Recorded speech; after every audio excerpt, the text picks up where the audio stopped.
السلام عليكم يا شباب، معكم سيف قناة كعبي. طبعا جبت لكم شرح شلون تغيرون كلمة سر مع رقم الهاتف. طبعا مثل ما تعرفون ضافوا ميزة جديدة اللي هي تضيف رقم هاتف للحساب مالتك او تربط الحساب برقم موبايل. ان شاء الله في هالمقطع اشرح لكم شلون تغيرون كلمة السر مع الرقم.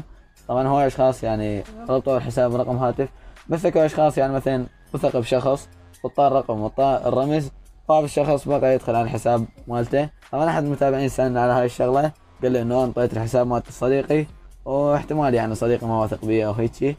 فبصراحه اشكر على هاي الفكره. انا الحمد لله لقيت الحل وشلون تغيرون كلمه سر همين. فان شاء الله في هالمقطع اشرح لكم الطريقه شلون تغيرون كلمه سر مع الرقم مالتك.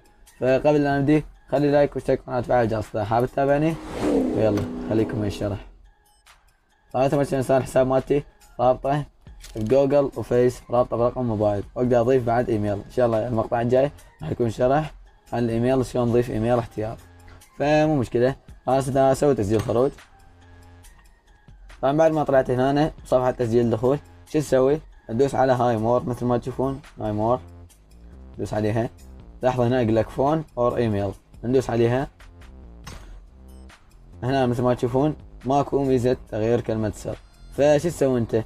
هنا تكتب اول شيء مفتاح المنطقه مالتك او البلد او الدوله اللي انت عايش بيها.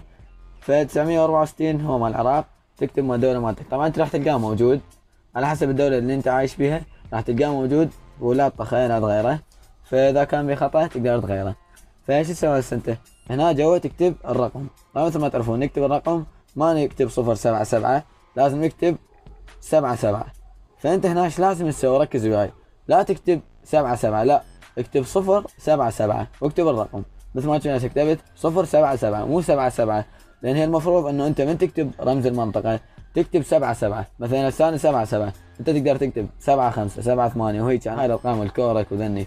فمثل ما قلت لك ما تكتب 77، لا تكتب 077. انا مو صار عنده خطا بالنظام وهسه اعلمكم شلون.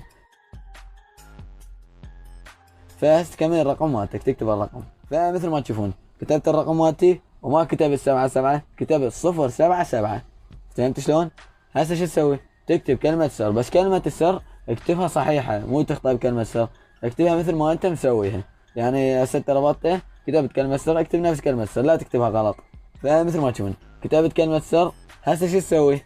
ندوس حسنا. طبعا من ندوس حسنا مثل ما تشوفون الانسان كاتب معلومات صحيحة، المفروض يدخلنا على الحساب، بس هنا ما راح يدخلك على الحساب لان انت كاتب صفر. هذا الصفر راح يصير عندك جلتش باللعبة. هسه راح اراويكم شو يسوي.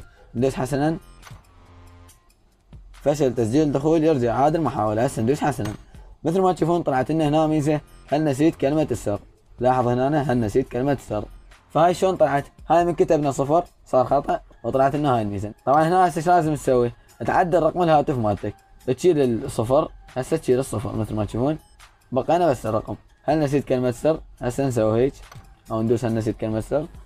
طبعا هسه بالخط مالتي بتوقف وما جاي تجي رسالة. طبعا اذا انت الخط مالتك ما بيشي راح تجيك رسالة على الرقم مالتك، يعطيك كود مثل ما سويت يعني من ربط الحساب، يعطيك كود. تكتب الكود هنا برمز التحقق مثل ما تشوفون، هنا تكتب الكود. بس تكتب الكود بعد هنا شو تسوي؟ تكتب كلمة سر جديدة، يعني مو نفس الكلمة السر اللي انت شنو تستخدمها. تكتب كلمة سر جديدة وتعيدها جوا همين، تسويها مرتين، يعني تكتب كلمة سر فوق وجوا وتدوس حسنا. بعد ما تدوس حسنا راح يتغير كلمة سر مال الحساب مالتك. فهي طريقة مثل ما شفتوا يا شباب، طريقة صحيحة وتقدر تستخدمها، واي خطأ يصير عندك بس اكتب لي بالتعليقات وان شاء الله نرد عليك باسرع وقت. فمثل ما قلت لكم طريقة مضمونة وان شاء الله تشتغل ويا الكل، وطريقة سهلة امين. باول مقطع مثل ما شفتوا يا شباب مقطع مسلسل حبيت افيدكم به. فاذا عجبكم المقطع خلي لايك واشترك بالقناة وفعل الجرس اذا حاب تتابعني. يلا السلام عليكم.